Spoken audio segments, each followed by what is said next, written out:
کراچی سے ڈاکٹر افہام صدیقی صاحب کا ایک بہت طویل خط آیا ہے جس میں کوئی 13-14 سوالات انہوں نے لکھ دی ہیں.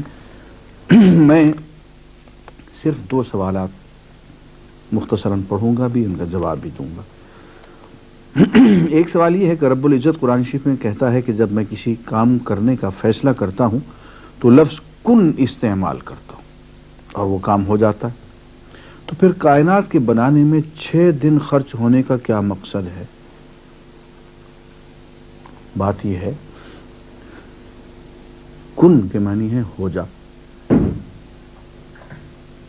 اب ہو جا سے مراد یہ بھی تو ہو سکتی ہے کہ ابھی ہو جا، اور ہو جا سے مراد یہ بھی تو ہو سکتی ہے کہ 6 دن میں ہو جا. آخر آپ اللہ تعالیٰ کو اس بات سے منع کیوں فرماتے ہیں کہ وہ کوئی کام کرنا چاہے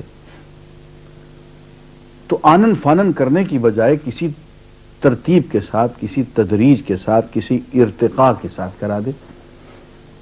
اگر ہم اس پہ پابندی لگانے کے مجاز تھوڑی ہیں. اس نے ہمیں بھی پیدا کیا ہے تو ارتقائی منازل طے کراتے ہوئے پیدا کیا ہے. طبقاً عن طبق، ایک درجہ پھر دوسرا درجہ پھر تیسرا درجہ. تو یہ تو اس کی مرضی ہے. اگر وہ چاہتا ایک اشارے سے اس کا ادھر ارادہ ہوتا، وہ کن کہتا، ادھر وہ ہو چکا ہوتا. لیکن اس کا ارادہ یہ تھا اور وہاں کن کہنے سے یہ مراد تھا کہ 6 دن میں پیدا ہو، ترتیب سے، کسی خاص تدبیر سے، کسی خاص ارتقائی منازل کو طے کرتے ہوئے پیدا ہو. تو یہ اس کا ارادہ ہے، یہ اس کا پروگرام ہے. ہم کون ہوتے ہیں اس پہ پابندیاں لگانے والے؟ باقی اس نے ایسا کیوں کیا یہ وہ جانے. وہ چاہتا ہے تو آنن فانن بھی کام کر دیتا ہے، چاہتا ہے تو آہستہ آہستہ بھی کر دیتا ہے. یہ اس کی اپنی مرضی کی بات ہے، اس کا اپنا پروگرام ہے. ذالک تقدیر العزیز العلیم، یہ ایک عزیز علیم ذات کا منصوبہ ہے. جس طرح چاہتا ہے وہ ویسے کرتا ہے. اچھا صاحب، اور بہت سے سوالات ہیں جو یہاں میں البتہ ایک سوال ہے، میں چاہتا ہوں کہ یہ آدھا پڑھوں گا، برا یہ بھی نہیں. لکھتے ہیں کہ اسلام میں جزا اور سزا کا مسئلہ میری سمجھ سے باہر ہے.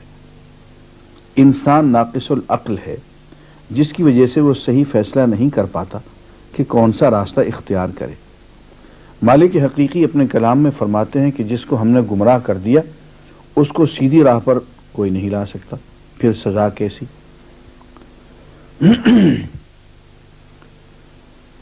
بات یہ ہے کہ ہم شاید یہ سمجھتے ہیں کہ اللہ تعالیٰ پہلے کسی شخص کو گمراہ کرتے ہیں پھر وہ شخص گمراہ ہوتا ہے.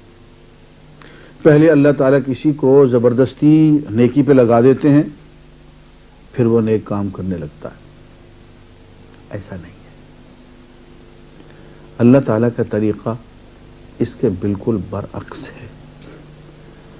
پہلے انسان ایک راستہ اختیار کرتا ہے، نیکی کا راستہ، اور اس راستے پہ چلنے کے لیے اللہ تعالیٰ سے مدد مانگتا ہے، توفیق مانگتا ہے. تو اللہ تعالیٰ اس کے لیے ہدایت کا فیصلہ فرما دیتے ہیں. جو راستہ ہدایت کا راستہ پہلے یہ چن لیتا ہے تو ہدایت کے راستے میں اس کو آگے بڑھاتے چلے جاتے ہیں. اس کو توفیق کہتے ہیں. ایک شخص وہ ہے جو اپنے لیے چن لیتا ہے کہ میں یہ نہیں، یہ راستہ اختیار کروں گا، ہدایت کا نہیں گمراہی کا راستہ اختیار کروں گا. آفتاب نبوت سامنے آتا ہے، اولیاء اللہ آتے ہیں، مبلغین آتے ہیں، مشائخ پیر مرشد آتے ہیں، اس کو راستہ سجھاتے ہیں، لیکن وہ ان کی نہیں مانتا. وہ بس ایک راستے پہ اڑ جاتا ہے کہ مجھے تو یہی کرنا. تو اس کے لیے اللہ تعالیٰ فیصلہ یہ کر دیتے ہیں کہ اچھا بھائی، انلزمکموہا وانتم لہا کارہون، تم ایمان کا، یقین کا، ہماری پیار محبت کا راستہ اختیار نہ کرنا چاہو تو کیا ہم زبردستی تمہارے دلوں میں اپنا پیار و محبت ٹھونس دیں، زبردستی تمہارے دل میں ہم ایمان اور یقین ڈال دیں؟ ایسا ہم نہیں کریں گے. تم نے گمراہی کا راستہ اختیار کیا ہے تو ہم گمراہی کی کھلی کھلی توفیق تمہیں دیں گے. یہ دست و بازو اللہ تعالیٰ نے عطا کیے ہیں اور ہمیں آزادی عمل بھی دی ہے. اب ہم ہدایت کے راستے پہ چلنا چاہیں تو یہ آنکھیں، یہ کان، یہ ناک، یہ ہاتھ، یہ ہماری تمام قوتیں، صلاحیتیں نیکی کے راستے میں ہمارا ساتھ دیں گی. اگر ہم برائی کے راستے میں چلنا چاہیں گے تو یہی ساری قوتیں برائی کے راستے میں ہمارا ساتھ دیں گی. اس میں اللہ تعالیٰ کسی کو مجبور نہیں کرتے ہیں.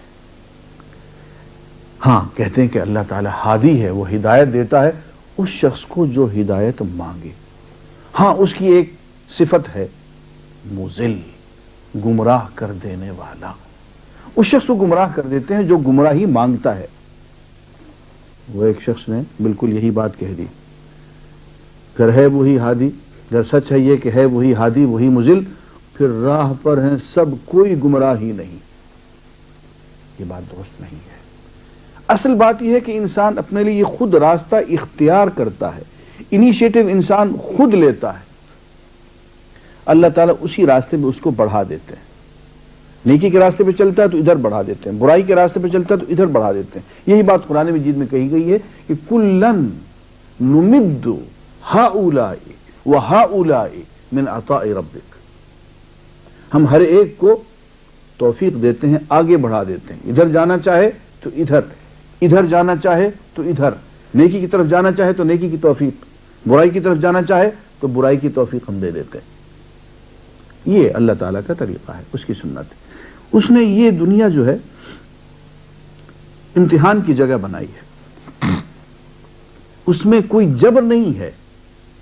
جبر ہے تو جمادات و نباتات پہ ہے، انسانوں پہ نہیں ہے. انسان ایک آزاد مخلوق ہے، اس کو آزادی ارادہ اور آزادی عمل بخشا گیا ہے. وہ جو کچھ اپنی آزادی سے کرتا ہے، اپنی ذمہ داری سے کرتا ہے، جتنی اس کو آزادی ہے اتنا ہی وہ ذمہ دار ہے، اور جتنا وہ ذمہ دار ہے اتنی اس کو جزا بھی ملے گی، سزا بھی ملے گی. جہاں وہ ذمہ دار نہیں ہے وہاں اس کو نہ جزا ملے گی نہ سزا ملے گی. بس یہ اللہ کے ہاں بہت بڑا کمپیوٹر لگا ہوا ہے. اس کمپیوٹر میں یہ بات کھل کے سامنے آ جاتی ہے کہ یہ شخص اتنا ذمہ دار ہے. اس ذمہ داری کے مطابق اس کو اجر دے دیا جاتا ہے. نیکی ہو تو نیکی کا اجر، برائی ہو تو برائی کا اجر.